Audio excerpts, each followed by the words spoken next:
اب زندگی اہل بیت کے 3 حصے آپ تقسیم کر سکتے ہیں. پہلا حصہ اہل بیت کی زندگی کا جو ان کا ذاتی حصہ ہے، جس سے ہمارا اتنا لینا دینا نہیں ہے. مثلا وہ امام ہیں، اب میں امام تو نہیں بن سکتا. وہ معصوم ہیں، میں معصوم تو نہیں بن سکتا. وہ صاحب اعجاز الہی ہیں، معجزے کرتے ہیں، میں تو معجزہ نہیں کر سکتا. وہ حامل علم اللہ ہے، علم لدنی رکھتے ہیں، میں تو نہیں رکھ سکتا. ہاں یہ ہے تھوڑی بہت ان کے علوم سے، ان کے معجزات سے میں کرامتیں حاصل کر سکتا ہوں، جس طرح سلمان نے کی، جس طرح میثم تمار. لیکن یہ عمومی نہیں ہے کہ ہر بندہ. میثم تمار غالباً 17 دن واقع کربلا کے پہلے یا 27 دن، دقیق مجھے یاد نہیں ہے، شہید کر دیے گئے تھے. اور جب نکل رہے تھے تو راستے میں انہوں نے جناب مختار کو دیکھا اور فرمایا مختار تو حسین کے قتل کا بدلہ لے گا. اور فرمایا مختار جس حاکم کو تو گرائے گا اسی حاکم کو بھی تو قتل کرے گا. اب شہادت امام حسین سے پہلے جناب میثم خبر دے رہے ہیں. یہ علم ہے، یہ خواص کو ملتا ہے، سلمان جیسے، میثم جیسے، حبیب جیسے، ابوذر جیسے لوگوں کو ملتا ہے، ہر کسی کو نہیں ملتا.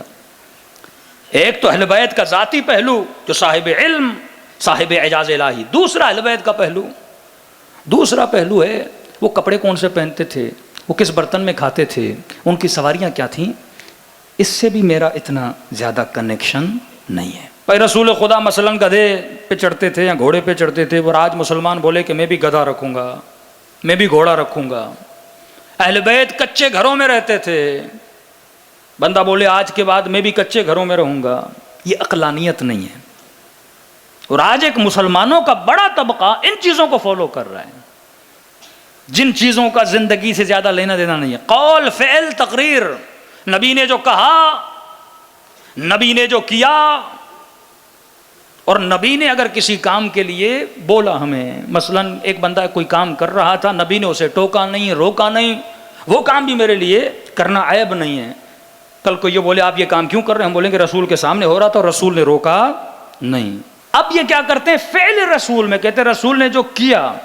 بھائی ہر بندہ اپنے زندگی کے کام اپنے ماحول کے حساب سے کرتا ہے.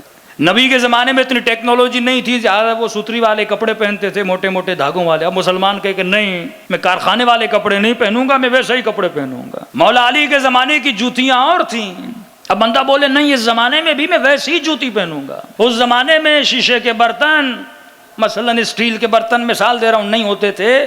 لوگ مثلا مٹی کے برتنوں میں پانی پیتے تھے.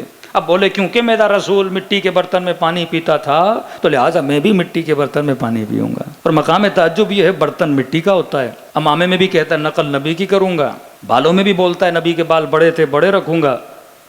ایسی تو نے کیوں لگایا ہے، کیمرے کے سامنے تو کیوں بیٹھا ہے، کمپیوٹر تو کیوں استعمال کر رہا ہے، یہ تو نبی نہیں کرتا تھا. بڑی بڑی گاڑیوں میں تو کیوں سفر کرتا ہے. تو یہ مولوی جو ایسی باتیں کرے نا، فوراً اس کے لیے گدھا لے کر جاؤ، گھوڑا لے کر جاؤ. مولوی صاحب رسول خچر پہ بیٹھتے تھے، بسم اللہ آپ کے لیے بہترین کراچی کا خچر لے کر آئے. آج کے بعد آپ کی سواری خچر ہوگی. پاگل بنایا ہوا ہے پوری امت کو. ایسے کاموں میں شیطان مشغول کرواتا ہے کہ تاکہ اصل سے بندہ کیا ہو جائے، ہٹ جائے. وہ نبی تھے، وہ صاحب وحی تھے. اب وہ چیزیں ہم تو نہیں لے سکتے، وہ مخصوص ہیں نبی سے یا جو ائمہ کی صفات ہیں ان سے. اپنے زمانے کا لباس پہنتے تھے، اپنے زمانے کا جو حلیہ ہوتا تھا وہ بناتے تھے. یہاں تک بول دیا نبی بنو ہاشم سبز پگڑی پہنا کرتے تھے، بچوں کو بڑوں کو سب کو سبز پگڑیاں پہنا دی. اس زمانے میں بھی غیر بنی ہاشم سبز پگڑی نہیں پہنتا تھا. بھائی تو سید ہے نہیں تو سبز پگڑی پہنتا کیوں ہے، تو بنو ہاشم ہے نہیں تو کیوں پہنتا ہے. کبھی کبھی رنگ کسی قوم کی نشانی بن جاتا ہے. کالا کپڑا رنگ کا کوئی مذہب نہیں ہوتا، سفید کپڑا رنگ کا کوئی فرقہ نہیں ہوتا. لیکن اگر کوئی رنگ کسی قبیلے سے منسوب ہے، سبز بنو ہاشم پہنتے تھے، سفید عام طور پہ ہر کوئی پہنتا تھا. بنو میاں کا اپنا رنگ تھا. تبھی عراق میں عراقی لوگ سختی سے منع کرتے ہیں. ہمارے پاکستانی جاتے ہیں نا، جو دکان پہ جاتا ہے سبز شال اٹھا کے لے آتا ہے اور گلے میں پہن لی، اور عراقی ہاتھ چومتے ہیں. بعد میں پتہ چلتا ہے سید ہے نہیں، اس کا دل کرتا ہے ماروں اس کو. معاشروں کا خیال کیا کرو. کسی معاشرے میں اگر کوئی چیز کسی چیز کی علامت ہے تو آپ اگلے کو دھوکہ دے رہے ہو نا. اکثر ہوتا تھا کہ فقیر دھوکہ دیتے تھے لوگوں کو، بیٹھ جاتے تھے سبز شال پہن کے، اگلا بندہ سید سمجھ کے تھوڑا پیسے دے دے گا. یہ دھوکہ ہے، یہ غش ہے، حرام ہے، اور یہ غش چل رہا ہے. نبی سبز پہنتے تھے، ہم سبز پہنے، بھائی نبی بنو ہاشم، نبی سید، تو سید تو ہے نہیں. نبی بڑے بال رکھتے تھے، ہم بڑے بال کریں گے. ایک حدیث سناؤ جس میں نبی نے کہا بال بڑے رکھنے چاہیے. حدیث اور ہے. اس زمانے میں اگر سب کے بڑے بال تھے تو نبی کے بڑے بال تھے، ابو جہل کے بھی، ابو لہب کے بھی، تمام تر لوگوں کے، عرب کے جتنے لوگ تھے سب کے بڑے بال تھے.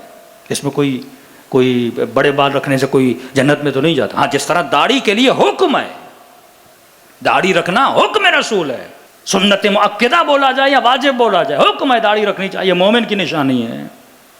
لیکن بالوں کے لیے نہیں ہے. عزیز قوال کے بال بڑے تھے تو بڑے بال سے کیا ہوتا ہے؟ ہاں؟ تو لوگوں کو ظواہر میں الجھا دیا گیا. کس برتن میں کھاتے تھے، کیا کھا، اگر کوئی قول بولا گیا ہے، جس طرح طبی روایات ہوتی ہیں کہ اس میں کھاؤ صحت کو فائدہ ہے، اس طرح کھاؤ فائدہ ہے، اس طرح سو فائدہ ہے، وہ روایتیں جن کو ہم مستحبات اور مکروہات میں لاتے ہیں، حکم رسول ہے. اگر بولا گیا ہے بڑے بال رکھو اس کا فائدہ ہے تو بندہ رکھے.